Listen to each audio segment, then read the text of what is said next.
It's time to wake up. The people in power go out of their way to make sure that you are perpetually misled and manipulated.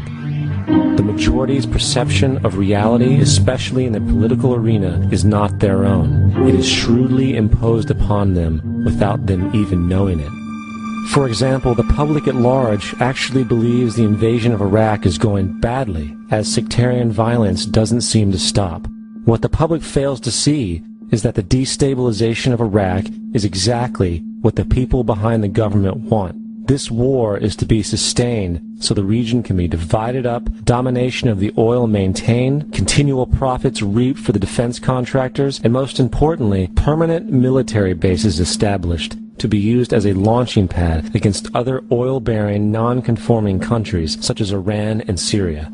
For further implication that the civil war and destabilization is purely intentional, in 2005, 2 elite British SAS officers were arrested by Iraqi police after being caught driving around in their car shooting at civilians while dressed up as Arabs. After being arrested and taken to a jail in Basra, the British Army immediately requested the release of these men. When the Basra government refused, British tanks came in and physically broke out the men from the Basra prison. If you wish to destroy an area, how do you do it? Well, there are 2 ways. You can go in there and bomb it and so forth, but that is not very efficient. What you do is you try to get the people in that area to kill each other and to destroy their own territory, their own farms. And that's what's been done in that area. The way in which you destroy an opponent is get him to destroy himself by dividing his ranks against one another. Then you feed both sides. You have agents feeding both sides, inflaming both sides, and they kill each other off. And it's time that some of us woke up to this reality, to understand that people who try to maintain empires and create empires do it by manipulating the people they're trying to conquer. You might want to ask yourself why the entire culture is utterly saturated with mass media entertainment from all sides, while the educational system in America continues its stupefying downward slide since the U.S. government decided to take over and subsidize the public school system. What your government pays for, it gets. When we understand that, then we look at government-financed institutions of education and see the kind of students and the kind of education that's being turned out by these government-financed schools. Logic will tell you that if what is being turned out in those schools was not in accord with what the state and the federal government wanted, then it would change it. The bottom line is that the government is getting what they have ordered. They do not want your children to be educated. They do not want you to think too much. That is why our country and our world has become so proliferated with entertainments, mass media, television shows, amusement parks, drugs, alcohol, and every kind of entertainment to keep the human mind entertained, so that you don't get in the way of important people by doing too much thinking. You had better wake up and understand that there are people who are guiding your life and you don't even know it. We're in a lot of trouble because you people and 62 million other Americans are listening to me right now, because less than 3% of you people read books, because less than 15% of you read newspapers, because the only truth you know is what you get over this tube. Right now, there is an entire generation that never knew anything that didn't come out of this tube.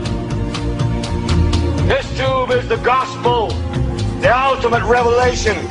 This tube can make or break presidents, popes, prime ministers. This tube is the most awesome goddamn force in the whole godless world. And woe is us if it ever falls into the hands of the wrong people. And when the largest company in the world controls the most awesome goddamn propaganda force in the whole godless world, who knows what shit will be peddled for truth on this network. So you listen to me. Listen to me. Television is not the truth. Television is a goddamn amusement park. Television is a circus, a carnival, a traveling troupe of acrobats, storytellers, dancers, singers, jugglers, sideshow freaks, lion tamers, and football players. We're in the boredom-killing business. But you people sit there day after day, night after night, all ages, colors, creeds. We're all you know. You're beginning to believe the illusions we're spinning here. You're beginning to think that the tube is reality and that your own lives are unreal. You do whatever the tube tells you. You dress like the tube. You eat like the tube. You raise your children like the tube. You even think like the tube. This is mass madness, you maniacs. In God's name, you people are the real thing. We are the illusion. The last thing the men behind the curtain want is a conscious, informed public capable of critical thinking, which is why a continually fraudulent zeitgeist is output via religion, the mass media, and the educational system. They seek to keep you in a distracted, naive bubble, and they are doing a damn good job of it. In 2005, an arrangement between Canada, Mexico, and the United States was made. This arrangement, unannounced to the public, unregulated by Congress, merges the United States, Mexico, and Canada into one entity, erasing all borders. It's called the North American Union, and you might want to ask yourself why you've never heard of this. In fact, there is only one mainstream reporter who has actually heard of and has had the courage to cover this issue. The Bush administration's open borders policy and its decision to ignore the enforcement of this country's immigration laws is part of a broader agenda. President Bush signed a formal agreement that will end the United States as we know it, and he took the step without approval from either the U.S. Congress or the people of the United States. It's a deal that few have even heard of. It's being done again by very few people at the very top on behalf of the investment class, but the working class of people, political officials across our country, from communities, from cities and so forth, they don't know anything about this. This isn't some trade agreement. It is a total removal of sovereignty from these countries, which will also result in a completely new currency called the Amero. Fall. Apart from that, I think one thing people who are dollar-based need to focus on is the Amero. That's the one thing that nobody's talking about, but I think it's going to have a big impact on everybody's life in Canada, the U.S., and Mexico. The Amero is the proposed new currency for the North American community, which is being developed right now between Canada, the U.S., and Mexico to make a borderless community, much like the EU, and the dollar, Canadian dollar, U.S. dollar, and the Mexican peso replaced by the Amero. By default of this agreement, the American Constitution will eventually be obsolete. You would think that a situation like this would be on the cover of every major newspaper. That is until you realize that the people who are behind this movement are the same people behind the mainstream media, and you are not told what you're not supposed to know. The North American Union is the same concept as the European Union, the African Union, and the soon-to-be Asian Union, and the same people are behind all of them. And, when the time is right, the North American Union, the European Union, the African Union, and the Asian Union will be merged together, forming the final stages of a plan these men have been working on for over 60 years. A one-world government.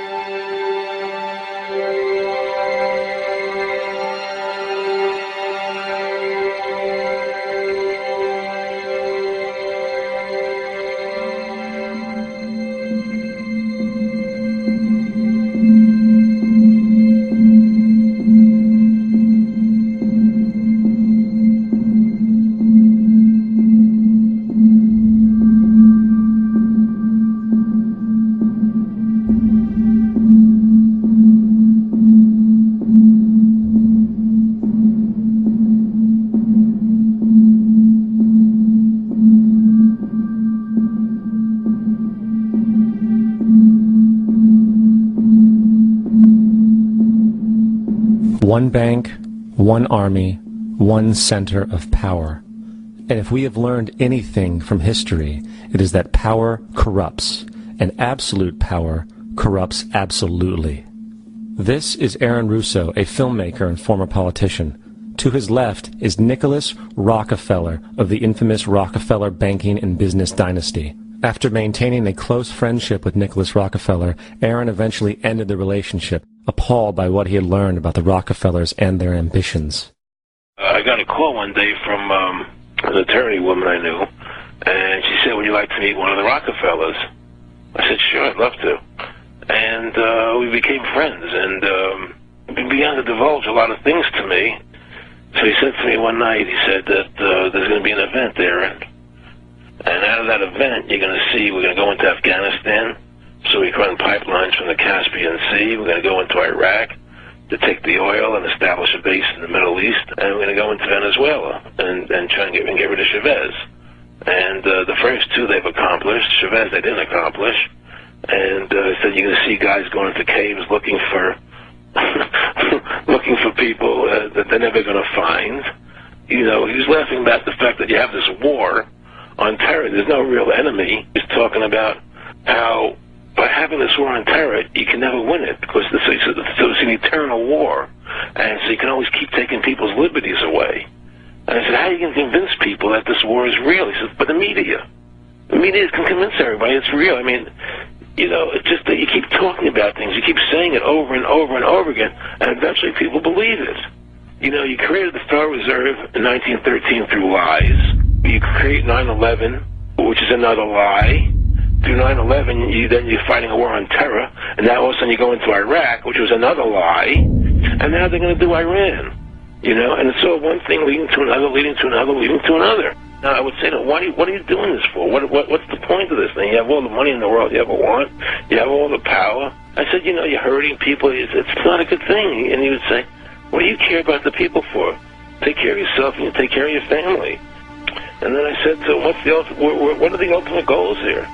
He said, the ultimate goal is to get everybody in this world chipped with the RFID chip and have all money be on those chips and everything on those chips.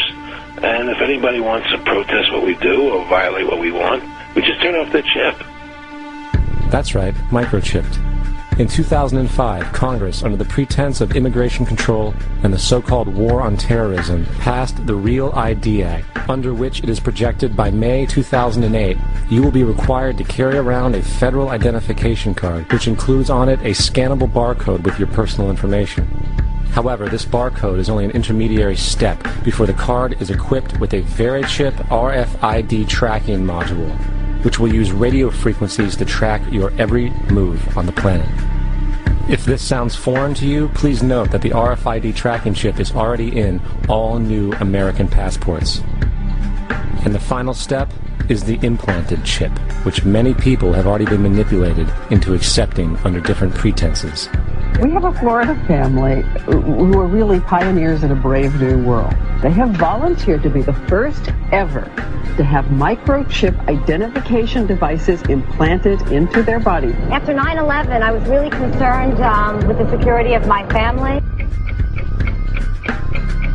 I wouldn't mind having something planted permanently in my arm that would identify me. In the end, everybody will be locked into a monitored control grid where every single action you perform is documented. And if you get out of line, they can just turn off your chip, for at that point in time, every single aspect of society will revolve around interactions with the chips. This is the picture that is painted for the future if you open your eyes to see it. A centralized one-world economy where everyone's moves and everyone's transactions are tracked and monitored, all rights removed. The most incredible aspect of all. These totalitarian elements will not be forced upon the people. The people will demand them. For the social manipulation of society through the generation of fear and division has completely detached humans from their sense of power and reality. A process which has been going on for centuries, if not millennia. Religion, patriotism, race, wealth, class, and every other form of arbitrary, separatist identification and thus conceit has served to create a controlled population, utterly malleable in the hands of the few. Divide and conquer is the motto, and as long as people continue to see themselves as separate from everything else, they lend themselves to being completely enslaved. The men behind the curtain know this, and they also know that if people ever realize the truth of their relationship to nature and the truth of their personal power, the entire manufactured zeitgeist they prey upon will collapse like a house of cards.